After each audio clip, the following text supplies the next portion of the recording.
Welcome back, everybody. I'm doing small episodes on what do I do with that, and this week I'm doing what to do with a Posca pen. So if you've never heard of a Posca pen, it is a paint pen. There are all sorts of brands of paint pens. Posca is my absolute favorite. The white pen is one that I use probably the most often. They show up really well on colored papers. They are very opaque, which means they are not see-through. They do come in different tips. I think this is a medium. They do sell them individually at Joann Fabrics near me, probably at all Joann Fabrics because I think they're pretty much the same, but you can also get them in sets on Amazon.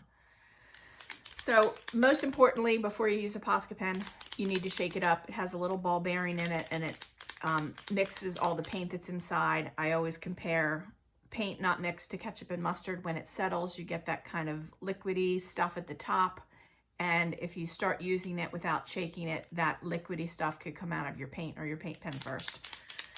When you use a paint pen, it is very important to note that it has a retractable nib, which means that if you press on the nib, it will actually go in and completely disappear, and it will leave a ball of paint, especially on a new pen.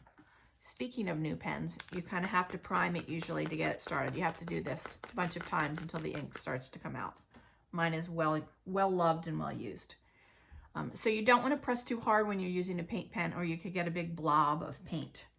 So I'm going to do a little demonstration on black paper just to show you how well the paint pen works. I'm going to do a little Zentangle rabbit because it is close to Easter and spring. It feels like spring. We've had some amazing weather lately. It is middle of March, so we don't often get weather that's this warm. I think just a week ago it was freezing. And today I have on, not quite flip-flops, but I have on shoes that have the sides kind of open, kind of a sandal. So I just drew a really simple rabbit, and I'm going to fill it with some zentangles. Zentangles are just doodles. If you look up zentangles on YouTube or Pinterest, you'll find some really intricate and amazing ideas.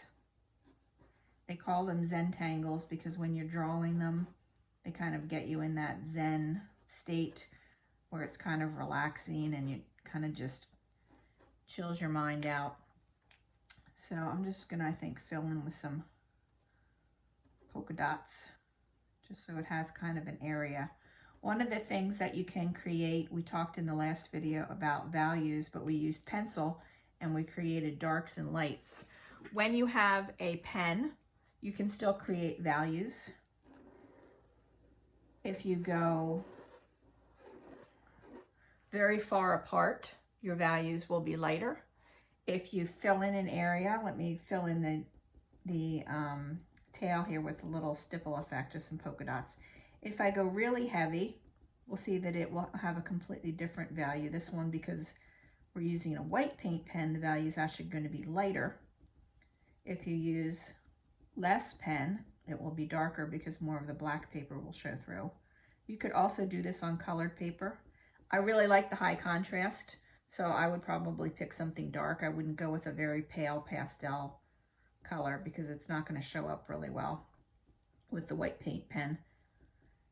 And these do come in metallics, which is really fun. You could combine a bunch of different Posca pens together.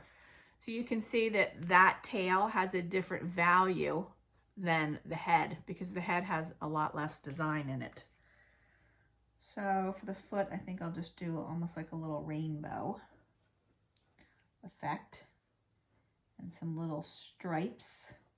So I'm basically doing patterns. They could be really intricate patterns. They could be simple patterns depending on the age of who's doing this.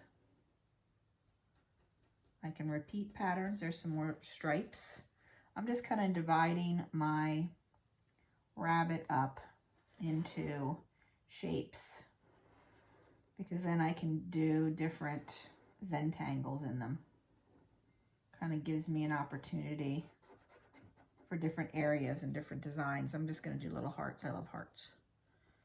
So this is kind of where the fun kind of comes in. Let's see, let's do some diagonals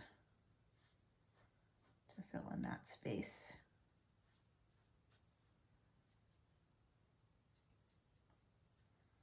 Sorry, I'm getting quiet when I draw. Sometimes your mind just kind of goes where the art goes, and that's usually a quiet place. So if you're looking for your kids to have some quiet time, I remember those days, give them something to draw.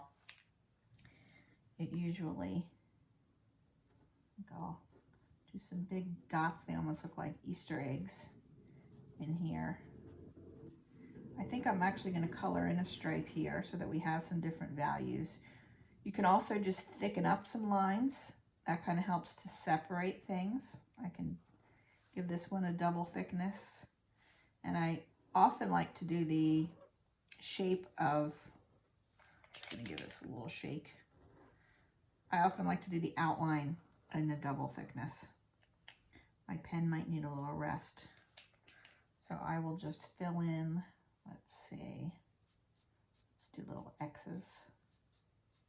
So letters can make patterns. Sometimes I tell kids to look on the bottom of their shoe because usually the shoe tread has really interesting patterns. So you could keep it simple like this. You could actually maybe get a colored Posca and do some designs in the background. You could cut this out and you could put this on colored paper. There's endless possibilities. Mine does not have a face because mine is rear facing, which is why I have the bunny tail right there. But you could certainly do a front facing bunny or a fish or just an abstract design where you divide the paper up into different sections. So that is what you do with a Posca pen.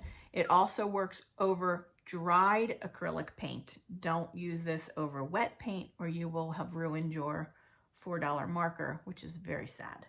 So have fun with the Posca pen, and I will see you next time in Making Art with Miss Maureen. Have a great day.